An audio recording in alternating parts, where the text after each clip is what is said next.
Hi again guys, and welcome to a bonus video today, which I wasn't of course planning to do, but it's some juicy news. Of course there are articles about this online already. I'd like to thank a number of you for contacting me at different times, comments, messages about this news dropping, and it all happened kind of around the same time, so there's no one specific source or person that I can thank above all else, so I'll thank all of you. Thanks very much for that. Now, the news is, as you saw from the title and from the thumbnail, about Formula E. It's a still fairly controversial sport, you could say, because some people just don't like electric cars and don't really care for any kind, be it the Renault Zoe or a Tesla P90D or a Rimac. They don't particularly care, they just don't like electric cars. For those of us who are interested in electric cars, though, or at least are more open-minded to alternative technologies, it's an interesting prospect. Now, of course, Forza has already featured Formula E before. I believe they still do, actually, in Forza 7. And they're not the fastest thing around, of course, but they're still not exactly slow. If I recall correctly, I think they tend to have around 270-ish horsepower, 280, something like that.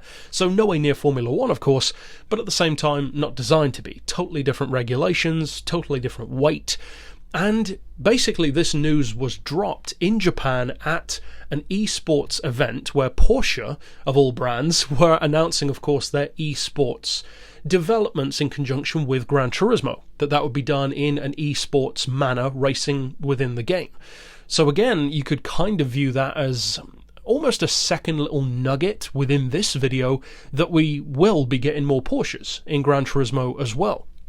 So that on its own is a pretty cool thing. We don't know precisely when as far as dates, as far as I know, but the fact that they are coming is interesting, and many people of course were saying that they wanted more Porsches, which is an understandable thing, make full use of that license if at all possible. But Kaz sat down with the head, and I'm not going to butcher his name, of that program, the head of Porsche in Japan, I believe, and he asked Kaz, had he considered Formula E being in GT Sport because of Porsche's newly developed Formula E vehicle. And he said that he's actually already had discussions with the Formula E and the governing body thereof, and that he said, and of course translations are not infallible, but he said that it was no doubt that it was going to happen. So a pretty cool development, I think. Now, as far as where the cars are going to fit into the game, into the structure of Gran Turismo Sport, which clearly has no signs of disappearing anytime soon as far as Kaz's plans are going, he's still planning far ahead for the game's development, far into the future that is. Now, I reckon they'll probably fall into Group X, like many of the others, especially the Formula cars already have.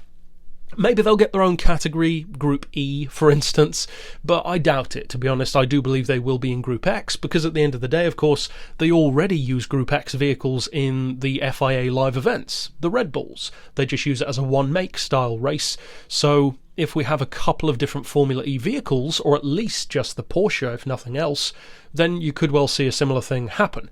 So ultimately, it's a cool new addition, I think. Some people just won't care about this, but ultimately, even if I'm not a fan of a car, or if I am a fan, either way, I love to know about new vehicles that are coming to the game, and this one is no different. So potentially some new Porsches and some new Formula E vehicles debuting in the Gran Turismo series. So, as I said, not exactly sure when that's going to happen, so don't necessarily expect it anytime too soon, but it's on the slate, and that's a cool thing. So ultimately, that's it for this nugget of news, and of course, stick around on the channel for more. But for now, as always, thanks for watching.